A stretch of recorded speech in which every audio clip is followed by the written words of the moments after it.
Hey, this is Danny here from Podcast Stories. Thanks so much for listening, and I'd love for you to get the latest episodes when they're released. So make sure to follow on your favourite podcast app or hop on over to podcasterstories.com/listen. If you enjoy the show and want to support it, you can do that at podcasterstories.com/support to join other supporters just like you. Thanks so much for being part of the Podcaster Stories community. And now, here's this week's episode.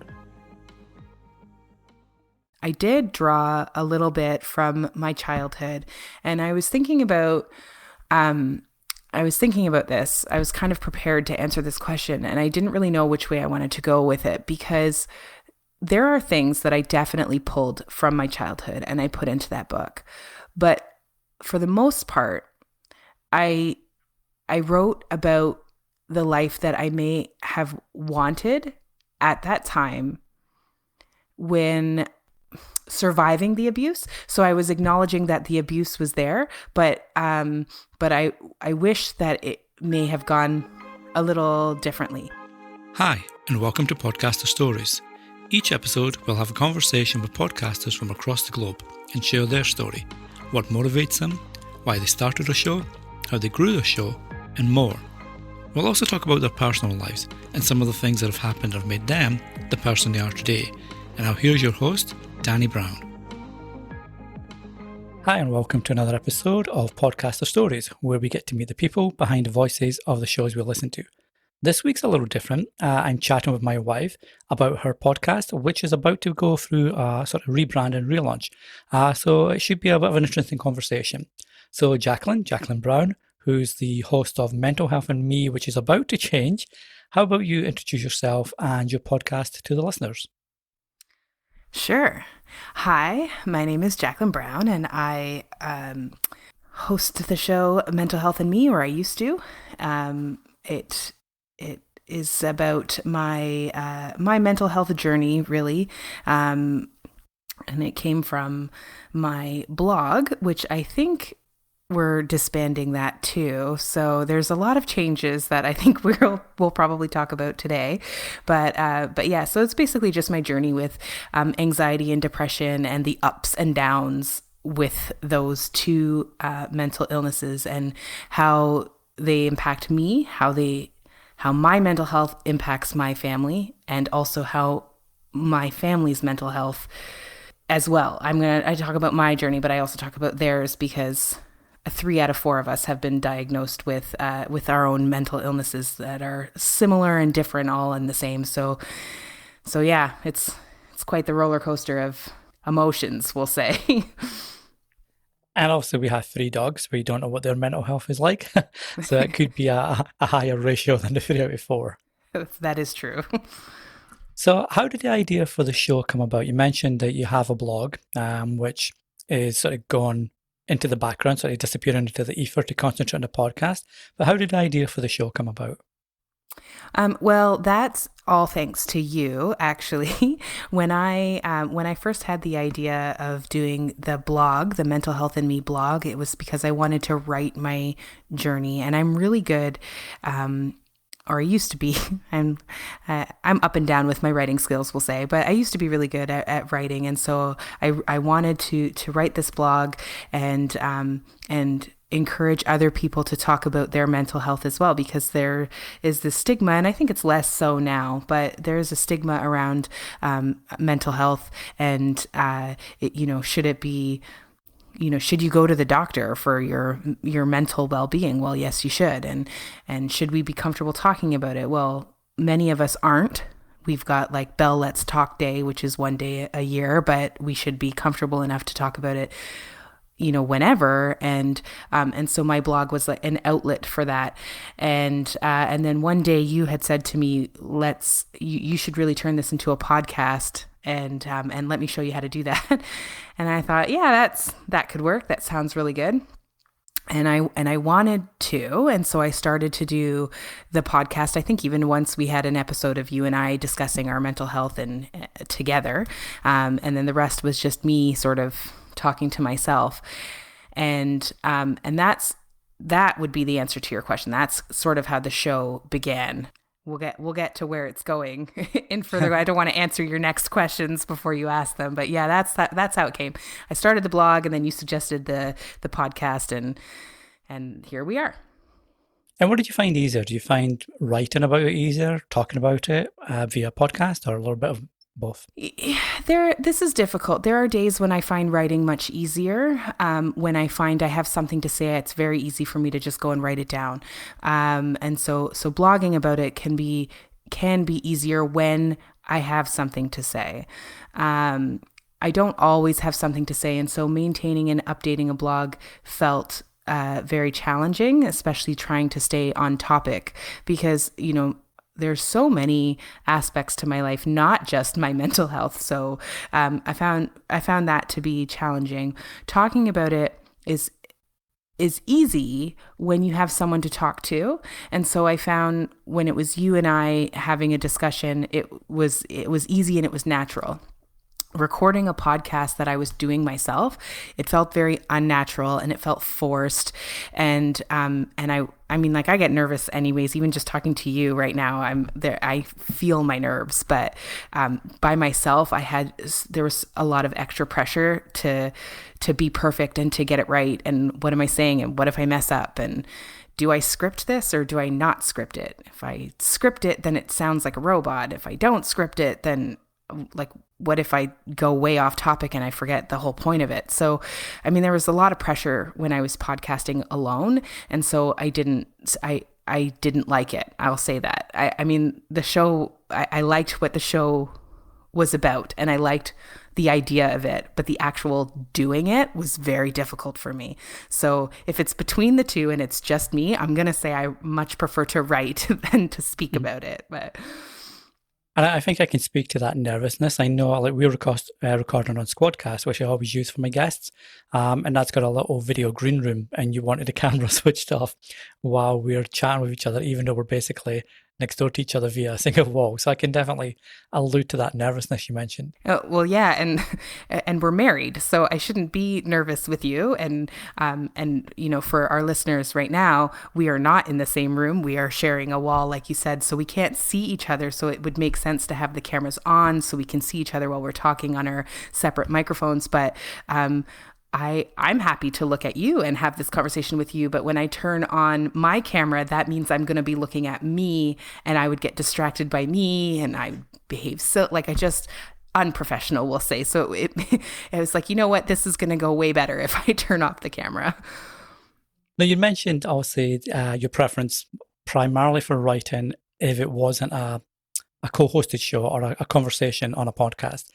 So on top of that, what's been some of the challenges you faced early on with the show, either from a technical point of view or just getting the show off the ground, I guess? So I listen to podcasts, obviously not quite as much as you. It's your business to do so, but I do listen to some podcasts, and I find that I enjoy the ones that are co-hosted, or even if it's just one person's podcast and they're interviewing a guest speaker each week. I really enjoy those ones. And I found that when I was listening to podcasts that were just like one person, I mean, like the occasional show with just one person is totally fine, but like an entire series of episodes of just one person talking, you start to hear the scripts and it wasn't my thing. It just wasn't enjoyable. And so I didn't want to be like that.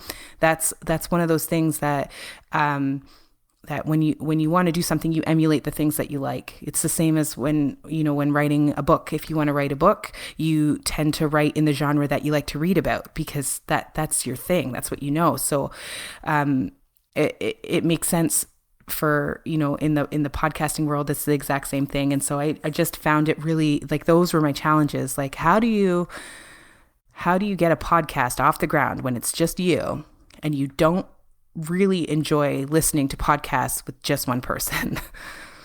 So obviously you mentioned that the trying to find your feet, trying to find your niche, if you like, was one of the challenges. You mentioned earlier as well that there's 3 out of 4 of the family unit suffers from some form of mental illness, whether that's depression or anxiety. So was your podcast, is it geared towards family issues? Is it geared towards a certain demographic?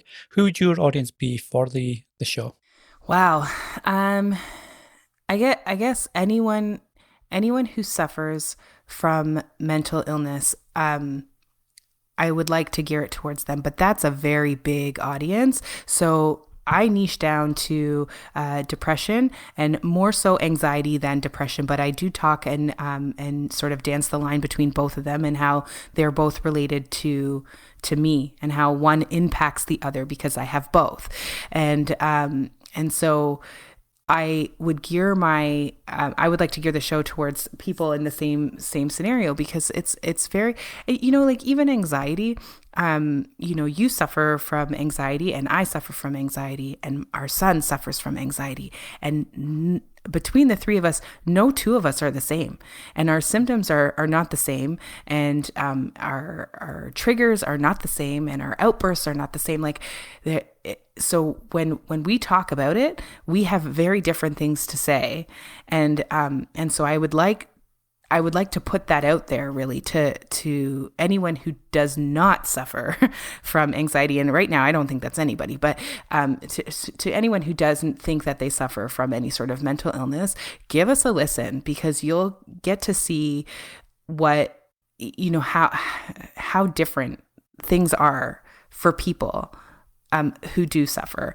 And so I would like to, I'd like to gear the podcast towards those people and maybe provide some information there. But I think, if I'm being honest, I think more people who do suffer and who are finding out now that they suffer, especially with, COVID and people who didn't suffer before are definitely suffering now. I think that this would be good for them to see, like it's normal.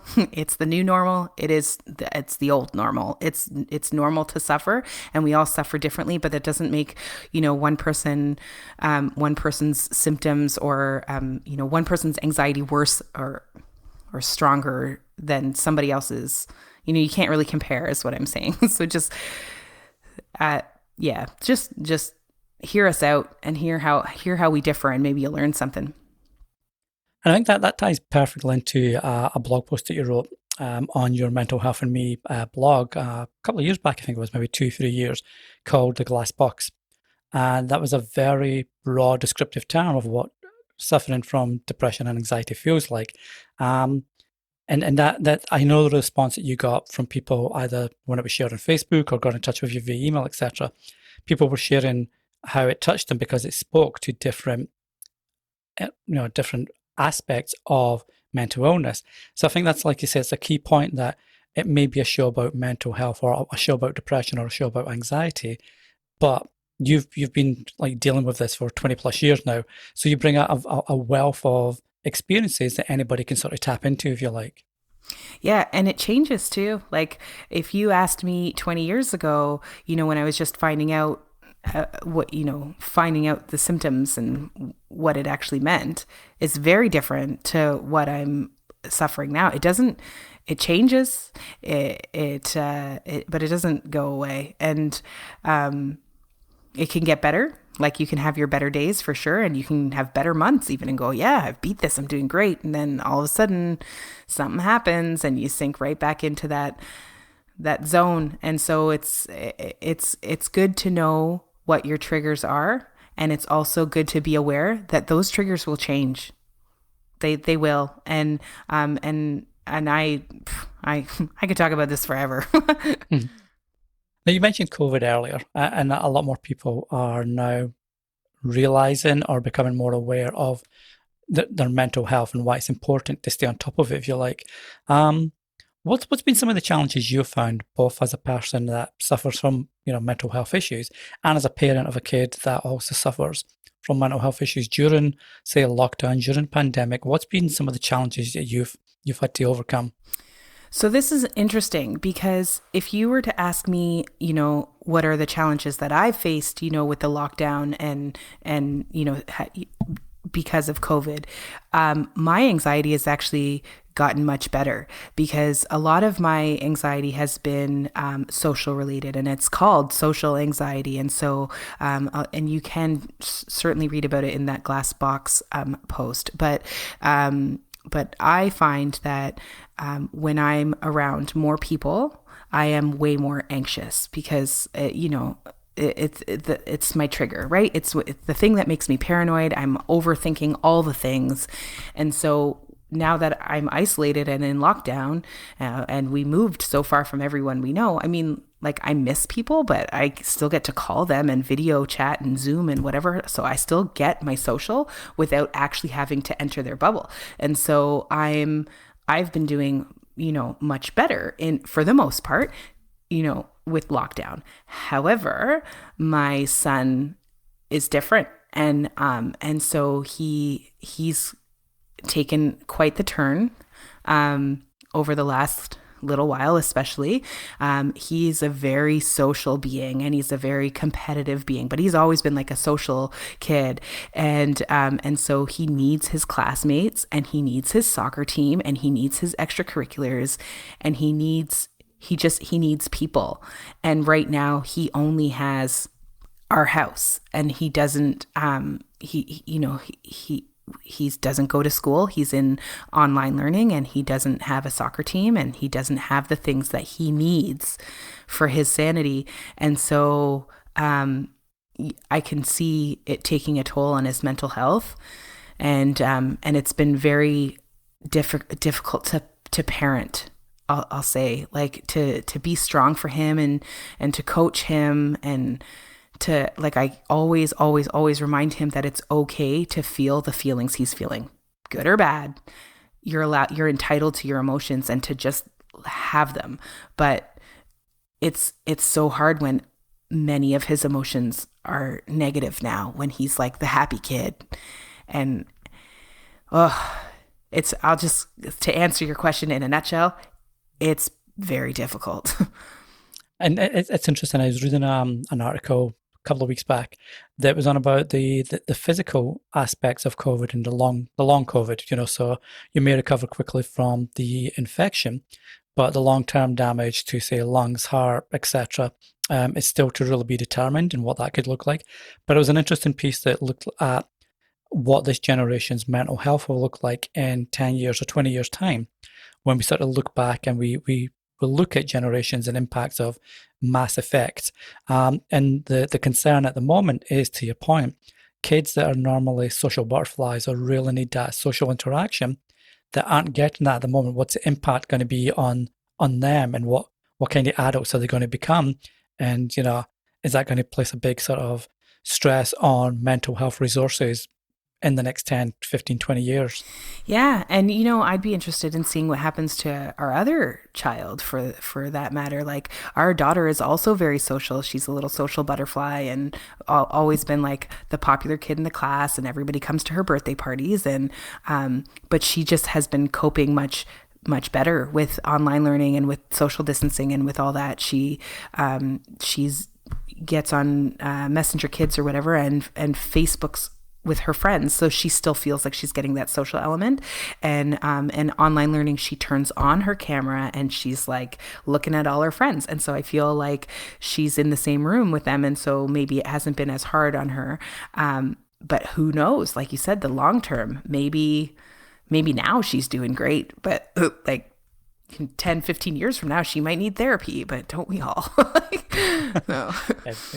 10, 15 minutes from now. No, yeah, right. 10, 15 years. No, I don't know if interesting is the right word, but certainly it's something that will be, it was a valid point the journalist was making about it. So it'll be curious to see what impact that has, for sure. Now, we'd mentioned earlier that you had the blog that originated, the podcast, so to speak, and you've always enjoyed writing. You were actually a co-owner of a publishing house for a good few years, and you're a published author yourself with several young adult books to your name. So, out of curiosity, what made you choose YA over other genres, over maybe not talking about mental health in your books, for instance? Well, when I wrote my books, I started writing actually when I was pregnant with our first child, and so I don't really know what, like, I think I just like woke up one day and was like, I had a dream last night and it was good, and I think it would make a good book. And then I started writing and I didn't stop. Like, that's kind of how I started writing.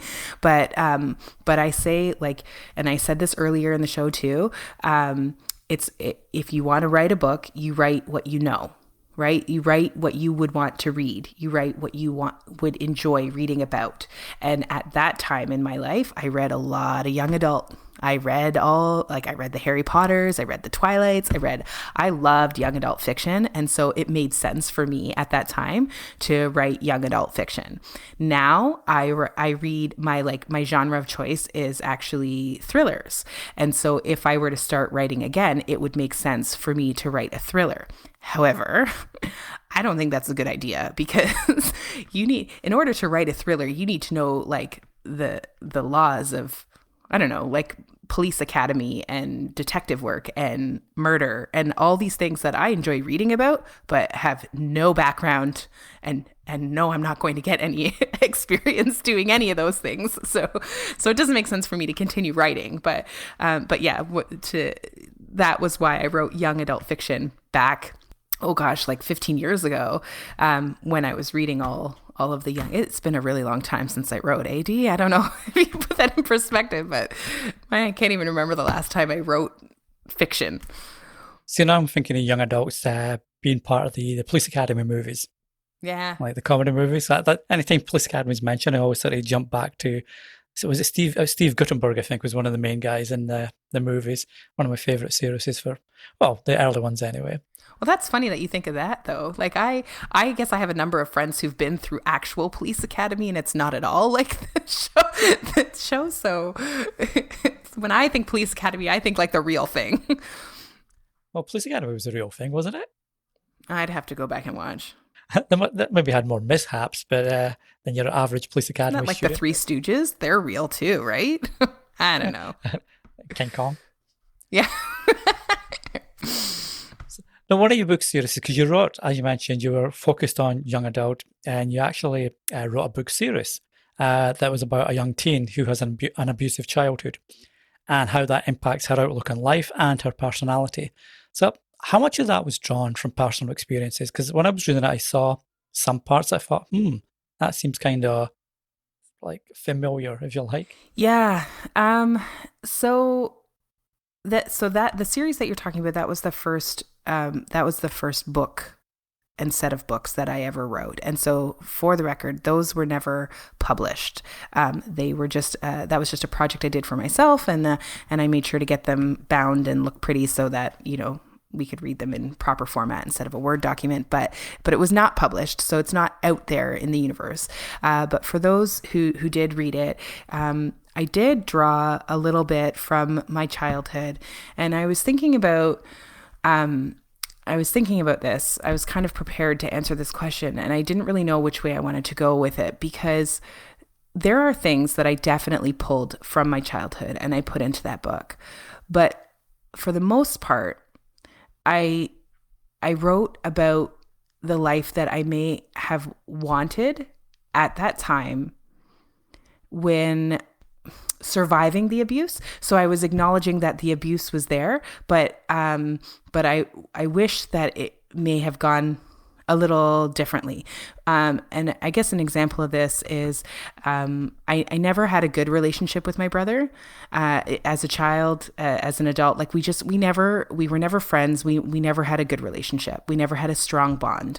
And in the book that you're talking about, they had the brother-sister connection was very strong, and he helped her get through many of the, much of the dark. We'll just say all the dark periods, he was there for her. And in my childhood, unfortunately, I have to say my childhood was a little bit darker than that, because I didn't have that bond with my brother, and I didn't have someone to show me the light, if you will. So I kind of had to get there on my own, but I mean, I did. So I feel like pros and cons with the book. Like, yes, I put some of the dark in the book, but I showed a different side of in the book than what actually happened. So it's more fiction than real. I'll just say that. And one of the main characters, obviously, you talked about bonds and strengths in that series. And one of the main characters with the bond was between the daughter and the mom as well. And obviously, I know how close you and your mum are. Did your mum read that, and did she look back at some of the things that happened that she wasn't aware of, or did your mum not get to read these books?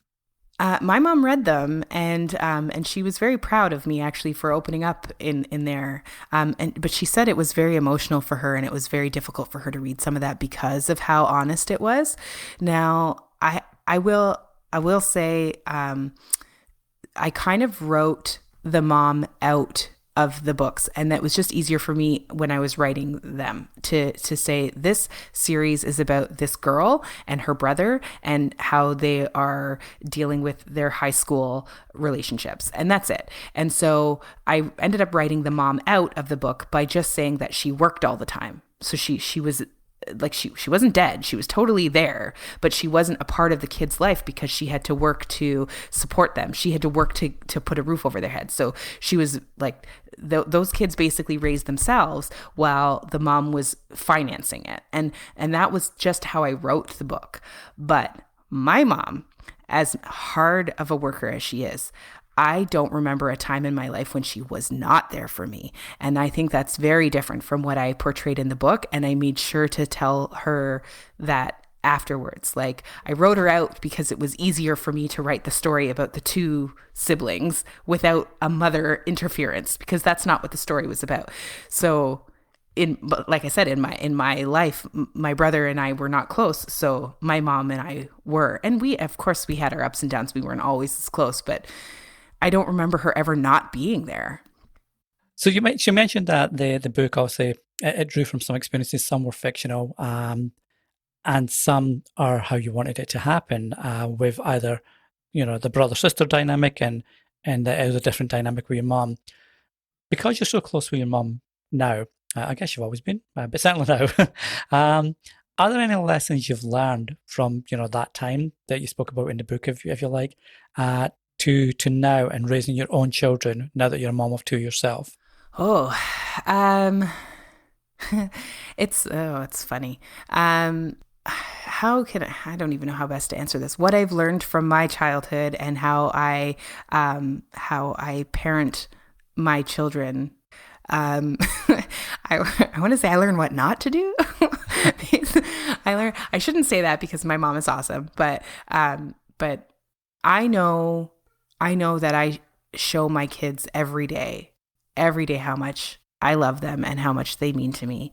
And I don't know that that was ever shown to me as a child. Maybe that's what I needed, but it's definitely what I do for my kids. And you'll you'll notice, and I know you do this also, but anyone else who sees us in our home environment will notice that my son, for example, my daughter too, but my son more, will say I love you to each of us individually 20 to 30 times a day, no exaggeration.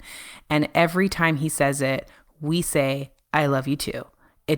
We don't go, oh, I'm tired of hearing that. We respond, we acknowledge that he said it, and we say it back. And he'll come in for a hug, and we hug him back. We will stop what we're doing, and he gets that hug.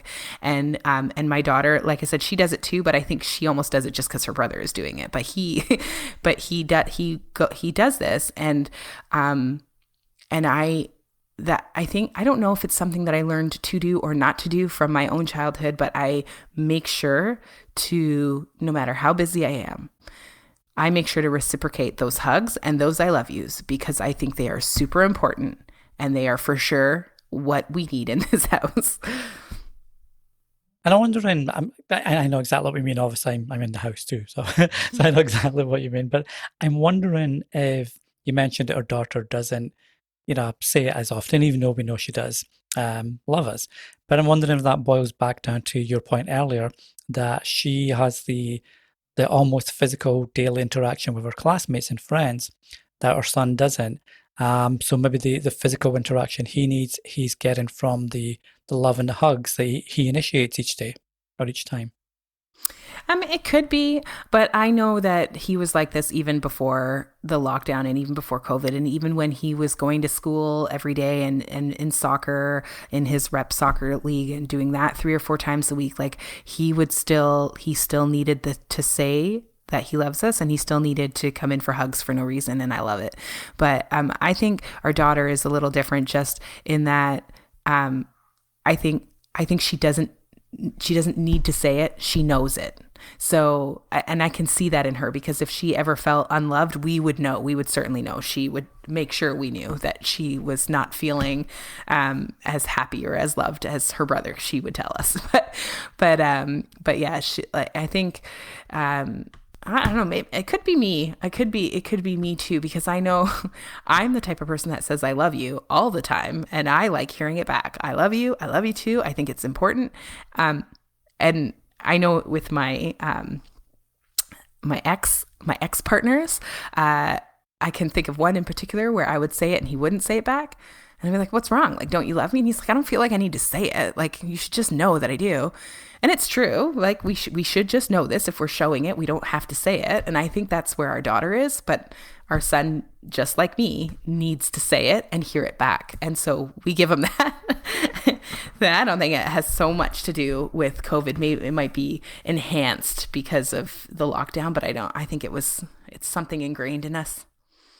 It's like it makes me think of the Elf movie when he's always singing, "I love you, you're my dad, and I love you," and his dad doesn't want to reciprocate until near the end of I the love you, movie when Dad. he gets this big life lesson. So no, I hear you. I love the fact that he's like that for sure. Now, you mentioned earlier that your show started off as a solo podcast, and it was Mental Health and Me, but it's about to relaunch within the next few weeks, I guess. And I believe it's going to be called Mental Health and Us, where it's going to be a co-hosted show with yourself and me, and we'll have guests on there to talk about different aspects of mental health and mental illness. So what are your goals with the show, with the relaunch coming up, and what would you hope to achieve with the show moving forward in its new sort of format, if you like? Um, I'm gonna say I have similar goals as I did when I launched the first time, except I'm hoping that it will be, I don't know, I want to say like less dramatic. I'm hoping it's more casual and easygoing. I don't know. I felt like when I first came out with it just being me, it felt very like dark, and I don't want it to be dark. I mean, like, I know the things that we're talking about are, mental illness, not like mental health and well-being. We're talking about we're talking about the downs of like mental health. And it is a serious topic, but that doesn't mean that we shouldn't talk about it. And so I'm hoping to, I don't want to say I'm hoping to make it fun, but I'm hoping it's more of enjoyable to the listener who's not just listening to somebody come on and vent all the time, because that can get depressing from a listener perspective. So my goal is to that by opening the doors to more people, that it becomes more enjoyable to listen to and more informational and less, I don't know, ranty. So it's like almost like opera, like you get a symptom, you get a symptom, Yeah. you get a symptom, like that kind of approach. No, and I think that to your point, I completely agree. It's I think we all know that mental illness and mental health is a deep, heavy topic, and it can be, like you said, it can be really hard to talk about with the stigma that's around it. So I think bringing fun and bringing sort of not so much energy, but just, hey, we're having a normal conversation. You wouldn't feel bad talking about a broken arm or the fact that you've stubbed your toe or banged your shin or whatever, which is physical ailments. So I don't think we should be, we shouldn't be talking any differently when it comes to mental ailments either, I don't think. Yes, I agree. I don't know if that's a question. That was your cue. I was just adding on a little value add there. I'll have to edit that part out too. Let's No, give I it the like it. blooper reel. So we've been speaking about obviously the influences of your childhood and your growing up and some of the people in it. I think I know the answer to this question. I'm going to ask anyway. Who would be your personal hero and why that person? You totally know. And it is it is somebody I already talked about lots today. My hero is my mother, like hands down the easiest choice. If you asked me to like pick a celebrity or somebody dead or whatever, I wouldn't have any clue where to start. But like for my hero, I would pick my mother because she is the strongest person I know. She survives anything, like anything that comes her way. She can survive it. And, poor girl, she broke her foot, this week and has had surgery and plates and rods and whatever else. And she's surviving, like she's still going. And she had two young, so she had me and my brother when she was really, really young. And so she had to alter her life course because she was a kid when she had kids. We'll just say it that way. And she did. And then she had to get her education differently because she had kids at home. So she wasn't able to do things the way kids did. And, or I should say teens, like, right? She had to get her education differently and she did it. And then she got a job and then she got a better job and then she got a better job. And like, she's constantly working towards something and constantly progressing. And she's such a good role model for me. Like, she's a winner. Like, I don't know how I could better say that. Like, she never, even when times are tough, she manages to get through it and show me the positive outlook, the positive way to look at things so that I'm not always down. And I really, like, if you're listening, Mom, I wanted to say you're my hero and thank you. I love you. And you'll get a bigger part in the next book. Yeah. It'll be the thriller though. You know that, right? Oh yeah, she's going to be the victim in the shower now. Yeah, yes. Killed off in chapter 2. But bigger. Exactly. So Jaclyn, I've really enjoyed speaking with you today. It's been interesting just being a wall away from you having this talk, because normally my guests are obviously very different, very remote from me, but I've really enjoyed chatting with you. For people that want to connect with you or listen to the podcast, or even check out a new project you're about to launch as well, where's the best place they can find you?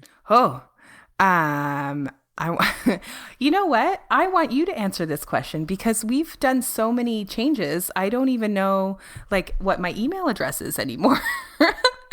How about you answer this question? Okay, fair enough. Nice deflection there. Deflection. I know. Okay, so the podcast is called Mental Health and Us, and you can find it at mentalhealthpodcast.ca. Jaclyn's new project is A Girl and a Book, which is a book review site and membership site, which is kind of cool. And you can find that at girlandabook.com. Girl and a Book. But maybe check it out at the end of February when it's actually live. Yes. And I'm sure I will have email addresses for those too, but I don't even know what they are. So once we have them, we will definitely post them. But I will say Girl in a Book is correct because I tried A Girl in a Book and was disappointed. So it's Girl in a Book. Well, as I say, Jaclyn, thanks again for coming on. I'll be sure to put the links to the various sites and the podcast in the show notes. So if you're listening to this episode on your favorite podcast app, make sure to check out the show notes as usual so you can click straight through to them. So Jaclyn, thanks again for appearing on the show today. Thank you. It's been fun. This has been Podcast Stories. If you enjoyed this week's episode, be sure to subscribe on your favorite app. You can also hop over to podcasterstories.com and get the free newsletter so you get an episode as soon as it comes out. Until the next time, take care and stay safe.